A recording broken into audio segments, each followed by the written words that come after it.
Okay, America, what the fuck? The unthinkable has happened, and Donald Trump He's now president-elect. won the fucking election. What the fuck? We were trolled.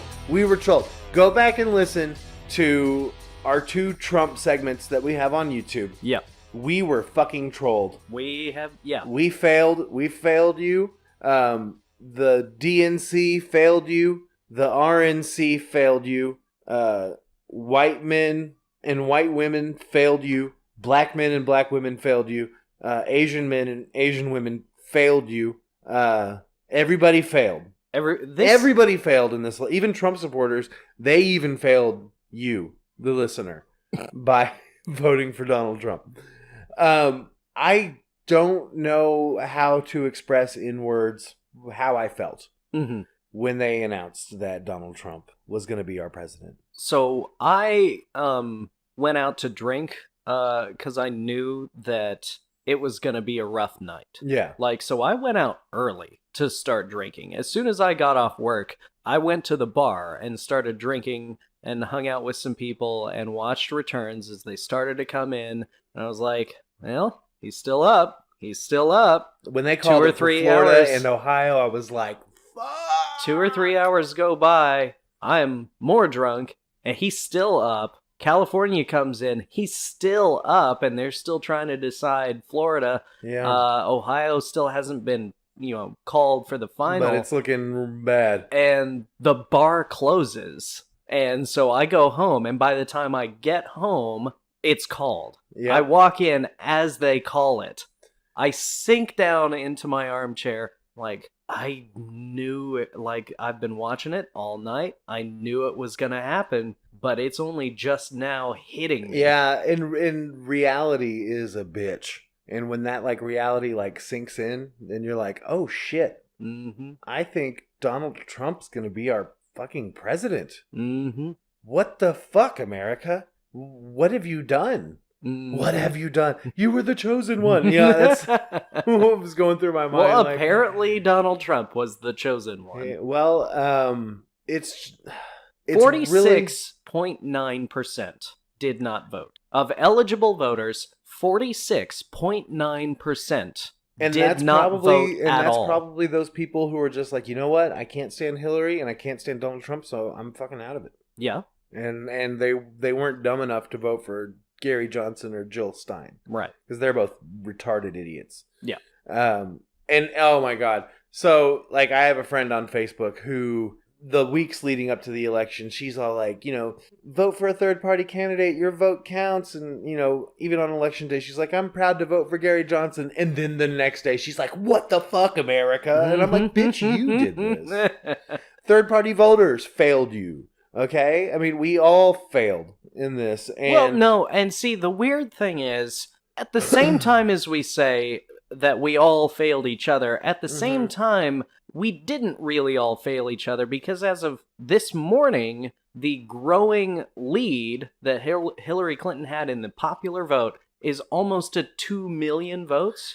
Well, and I want to say we looked it up earlier. Right, and I want to save that conversation for after. Yeah, that'll after be in our this. next segment. But so here's what's crazy, and here's what we've been seeing in the days after the election. Protests, a lot of protests, and a lot of conservatives being real dicks about it and real smug about it, which there were videos of Trump supporters basically saying that they were going to have an armed revolution and assassinate violently Hillary Clinton overthrow the government if Donald Trump didn't win. They were threatening to violently overthrow the government if Donald Trump did not win. And all the Trump supporters seem to have conveniently forgotten that they said that, because now they're like, hey, we should all use fair and square. Mm-hmm. He won fair and square. And we need to unite as a country.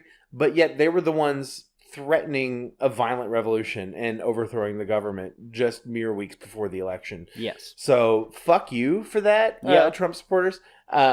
It's just crazy because now you see Donald Trump basically going back on a lot of his campaign promises. Of course. But I don't see any of the Trump supporters that I'm friends with on Facebook calling him out on it. They're not holding him to task on this. And I will say that the reason that they're doing that honestly seems to be because their vote for Donald Trump was a vote against the establishment. Right. But who Hillary Clinton, you can't lie. Yeah. She very much represented the establishment. Right. Yeah, you're absolutely right. Doesn't matter whether it's the Democratic or the Republican establishment, she represented the establishment who, if you are into conspiracy theories, has been keeping everyone down for the last 50 years or whatever. Right. And here's what's crazy is they vote against the establishment, okay? And then Donald Trump starts announcing his staff picks. Mm-hmm. And you've got people like lobbyists. Reince Priebus, the fucking head of the RNC, as his chief of staff. You've got, I guess Rudy Giuliani and well-established members of the establishment. And lobbyists. And a lot of lobbyists. He's going back against corporate the wall. Money. He's going back against the wall. He's going back against things that he said about Obamacare. I kept seeing stuff about him pulling back his support for the repeal of Obamacare. And I was like, depending on what he's planning to do to it, it could be made incredibly worse. Or better. Or potentially better. Like, if he were to remove the individual mandate, that would probably make it better somehow. Yeah.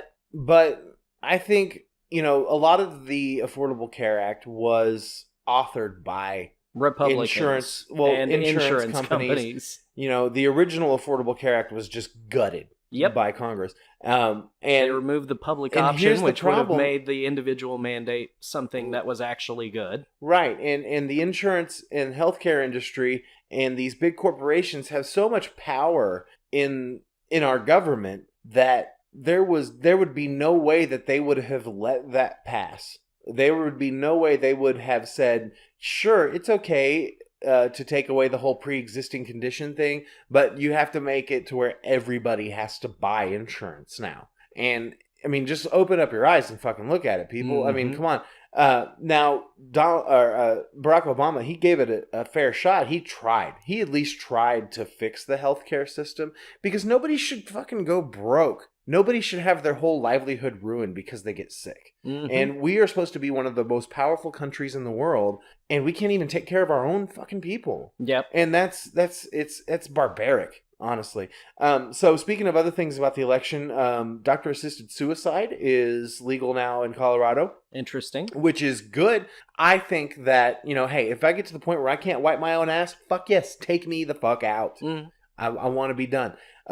Marijuana. Legal recreational use in 4 more states now? Something like that. And then medical in a bunch. Arkansas went medicinal. I used to live in Arkansas. Who would have fucking thought? I just moved away from Arkansas less than a year ago, and then it goes medicinal. I have the worst luck. And I'm still in a goddamn red state. Yeah. So, it's... These things are just so, bizarre to me when I see these happen. So, at least more people get to smoke pot now. I guess. Without fear of maybe people chill the fuck out a little bit now. Right?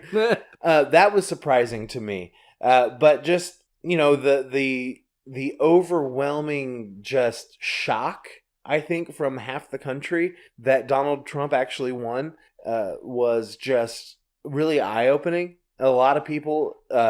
I think people that even voted for Trump didn't really expect him to win. Yeah. And that is an interesting thing. Because, I mentioned that I had gone out to the bar. And a lot of my Trump supporter friends were there. And, they would say, well, how you feeling about tonight? I'm like, how about you? And he's like, neither one of us felt great about our candidates' chances. I'll tell you, one good thing so far to come out of this election, Joe Biden memes. Yes. Jesus Christ. It is the month of Joe Biden memes. Oh my God, those are fucking hilarious. They're great. And if you go to me IRL, the subreddit in Reddit, and it's just like every other one is a Joe Biden meme. And hey, shout out to me IRL on Reddit because they have some of the dankest memes. Do they? Oh yeah. I'm gonna have to check that out. Dank memes. And it's just Joe Biden memes all over the place, and I fucking love it. That's funny. But here's the thing. The real winner of this political season, Joe Biden memes. Right. And we all win because of Joe Biden memes, by the way. Yeah. Every time you see a Joe Biden meme, you've just won. Yeah.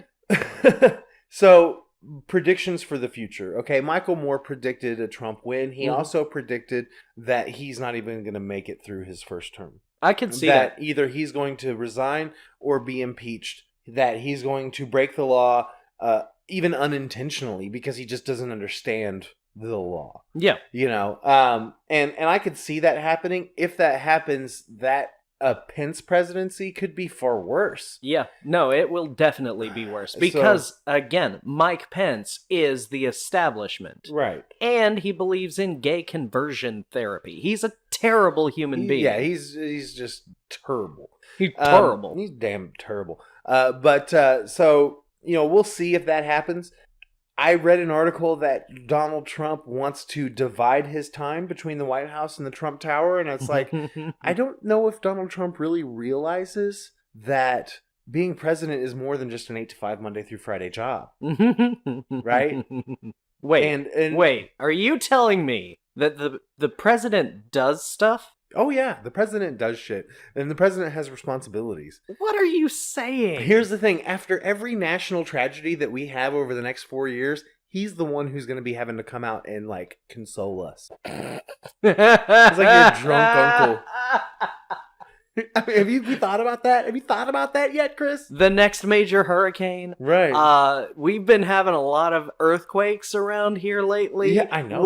When we finally split down the middle of the country, the Yellowstone supervolcano goes off. Right. Donald Trump is going to be the first voice that we have to hear talk about it. So I have a theory, and this is going to be like some tinfoil hat conspiracy theory. Okay. And I don't normally get into this kind of stuff, but if you've seen like the picture of how somber Donald Trump looked whenever he met with Barack Obama at the White House on Thursday, and now all of a sudden he's going back on his word against Obamacare, going back on his word against the wall, going back on his word against a lot of things. It kind of to me, I'm wondering if maybe they were like, they pulled back the curtain and been like, all right, Trump, here's the deal. You were elected president fair and square, and if you're a good boy, we'll let you be president for the whole 4 years. If you're really good, we might let you be president for 8 years, but if you don't play ball with us, the people who really run the country, you might end up getting a trip to Dallas in a convertible. That is tinfoil. That is hardcore tinfoil. I mean, about it, though. You never know, man. I mean, we don't know what's going on. And that's the thing. All these conspiracy theorists and all these, everybody that shares all the Facebook stuff and Reddit and all that, we have no idea what's really going on. Of course. We have speculation, and we can say that Hillary Clinton's a criminal and all this kind of stuff, but we don't have the whole story. Yeah, we have some emails, but that's it. And nobody that's making these wild accusations and saying she's a criminal and everything, none of them are like part of the investigation. Of course not. So we really don't know what's going on behind the scenes and behind the curtain and who's really pulling the strings, because I've always had a healthy distrust of our government. Yeah. And I am not going to turn into some kind of conspiracy theorist, but it really seems to me he's really changed his tune overnight. Yeah. Practically overnight, he's changed his tune. I will posit. Perhaps he realized, I have to be the leader of the entire country. You mean I actually have to be president now? I have to be a president to not just the people that voted for me, but everybody but that didn't. Also the people that did not. And all of those people have a lot of problems with all of the shit that I've been spewing for the last year. Maybe I should pull it back. Tone it down a little bit. I'm still gonna be fucking crazy. I mean, but you also got to remember, he was a lifelong Democrat. Yeah. And maybe he was just saying what he needed to say to get elected. And maybe he's not going to be as conservative as he wants people to think. I mean, that is kind of the weird thing, though. But that's the thing, is if he was really going to be like an undercover Democrat or whatever, he wouldn't have picked the cabinet that he did. Yeah. And he certainly wouldn't have gone with fucking the gay conversion, anti-woman Pence. Well, you know what? We're just going to have to wait and see. I ain't fucking moving to Canada. Yeah. No. I'm not moving to Mexico. I'm staying right here. I do kind of want to move to a blue state, though. Yeah. Even though that's not going to help anything. No, it's really not. But we made our bed, man. We got to sleep in it. I mean, we're all Americans. Yep. Even though we didn't vote for him, he is going to be our president now, and we're just going to have to fucking deal. I mean, we've talked about this before. We are both straight white males. Right. It's not going to be that bad. We're going to be fine. We're going to be fine. And honestly, I do kind of look forward to the next 4 years of being able to, and of course, I'm not a misogynist, but I do like to joke around, and be like, well, Donald Trump's president, I can say that now. You have made a lot of those jokes in the last couple of days. Right. So that's the silver lining. At least you are not that small group of people that is talking about literally going out and grabbing women by the pussy, right? Or doing like actually sexually assaulting women now, reports, because it's fine now. Right? And the reports that I've seen come out that like kids getting harassed in schools and Muslims and a lot of other white power stuff. going on. That is indefensible. Yeah, that behavior is indefensible. It's completely un-American. Yeah, and if you do that, shame on you. Yep. Right. But let's move on.